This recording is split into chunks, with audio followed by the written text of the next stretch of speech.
Well, if we were to pen a letter to Mother Nature, I think we'd say, Dear Mother Nature, we don't mind the rain, but the storms, we kind of prefer to skip those, wouldn't we, Megan? Yeah, if we could not deal with the thunder and lightning, not deal with the severe weather threat, I think Oklahoma would actually appreciate the rain that is in the forecast. Unfortunately, it's not just tonight that I'm looking at storm chances, at least on our side of the state.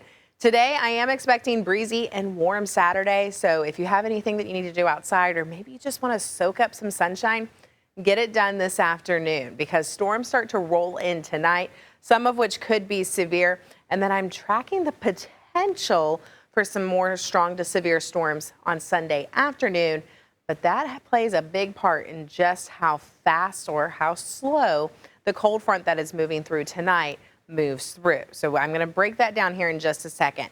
For tonight, we do have this slight risk in place, which is a level 2 out of 5 from the Storm Prediction Center. Winds we could see in the 60 to 70 mile an hour range as these storms are moving through.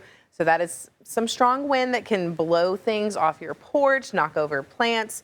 Keep that in mind as we go into tonight.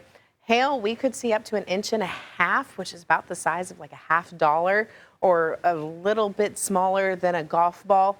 Our tornado potential is low. I'm not saying it's zero because it's not. We are March in Oklahoma, but it is at least on the lower side for us. Now going into tomorrow afternoon, severe chances, again, depending on how that cold front plays out, most of that is actually going to be in our southeastern portions. That's where we have that higher chance. Again, that slight risk, a level 2 out of 5, but off to our east in Arkansas, that here in that orange, that's where we have that enhanced risk or a level 3 out of 5. Wind and hail, again, are going to be my main concerns. So through today, we'll see the cloud coverage start to clear out. Winds stay out of the south. That continues to bring warm air and moisture into the area.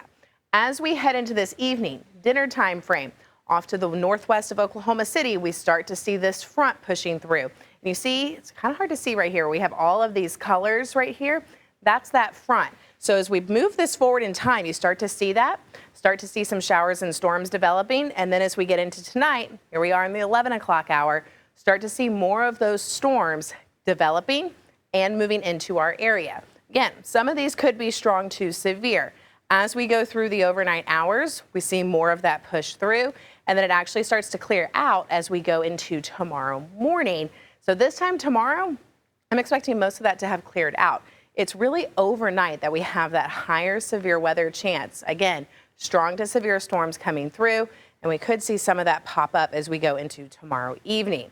Now that front is going to push through, also dropping our temperatures from the 80s today into the 60s for the next couple days, and then we'll climb back into the 70s just in time for more rain chances to come in. So I actually have Monday as the only day with a green light on that car wash forecast, just because of those incoming rain chances on the back half of next week. Coming up in the next half hour, I'm breaking down a little bit more about what we can expect with that hour-by-hour timing of the storms for tonight. Megan.